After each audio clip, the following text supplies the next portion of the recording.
బొగ్గులవాగు ఉధృతిని ములుగు దేవరగిరి పట్నం రోడ్డును ఎమ్మెల్యే సీతక్క పరిశీలించారు. అధికారులు గ్రామాలలోని ప్రజాప్రతినిధుల సమన్వయంతో చెరువులు, వాగులు మరియు ప్రాజెక్టుల నీటి విలువల గురించి ఎప్పటికప్పుడు సమాచారాన్ని సేకరించి ముందస్తు జాగ్రత్త చర్యలు తీసుకోవాలన్నారు.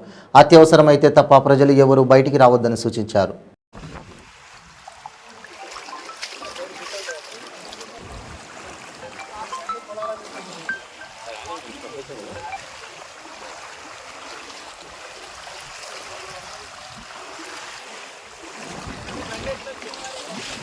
గుంతుంది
నియోజకవర్గంలోని అనేక గ్రామాలలో వాగులు, వంకలు పొంగి పొర్లడమే కాకుండా మరి ఉన్నటువంటి రహదారులు కూడా ఎక్కడికక్కడ పాడైపోయి ప్రజలకు రవాణా వ్యవస్థ పూర్తిగా స్తంభించే పరిస్థితి వచ్చింది.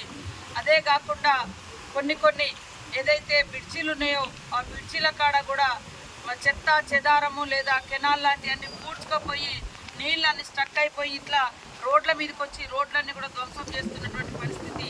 అదే కాకుండా పట్టణంలో చూస్తే కొంత రియల్ ఎస్టేట్ చేసినటువంటి చోట్లల్లో మరి ఏదైతే పాత కాలువలు ఉన్నాయో అవి అన్నిటిని కూడా పూర్తి చేయడంతో అవి కూడా కొంత ఇళ్లలోకి నీళ్ళు వచ్చినటువంటి పరిస్థితి కనబడతా ఉంది.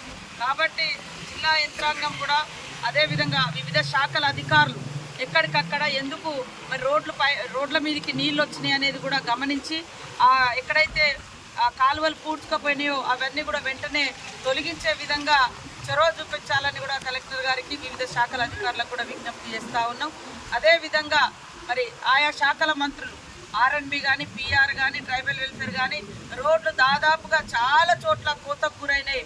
అసలు వెహికల్స్ కూడా నడవలేని పరిస్థితి ఉంది. కాబట్టి వెంటనే ఆయా శాఖల అధికారులతోటి, స్థానిక అధికారులతోటి నివేదికలు తెప్పించుకొని మరి యుద్ధ ప్రాతిపదికన మరమ్మతులకు కూడా నిధులు కేటాయించాలని ఈ సందర్భంగా ఆర్ఎండ్బి, పిఆర్ అదేవిధంగా పంచాయతీరాజ్ శాఖ మంత్రులను కోరుతూ ప్రభుత్వాన్ని కూడా విజ్ఞప్తి చేస్తూ ఉన్నాం. పెద్ద ఎత్తున వర్షాలు రావడంతో చాలా మంది గుడిసెలు కూలిపోయి, పూరి గుడిసెలలో ఉన్నటువంటి వాళ్ళందరి గుడిసెలు కూలిపోయి నిరాశ్రులు అయిపోయారు, నిల్వ నీడ కోల్పోయారు. కాబట్టి వారికి తక్షణ సహాయంగా 50,000 రూపాయలైనా వాళ్ళందరికీ కూడా ఒక్కొక్కరికి 50,000 రూపాయలైనా అందించి శాశ్వత ప్రాతిపదికన ఇళ్ల నిర్మాణానికి చొరవ చూపించి ఇళ్లను శాంక్షన్ చేయాలని కూడా ఈ సందర్భంగా కోరుతా ఉన్నాం.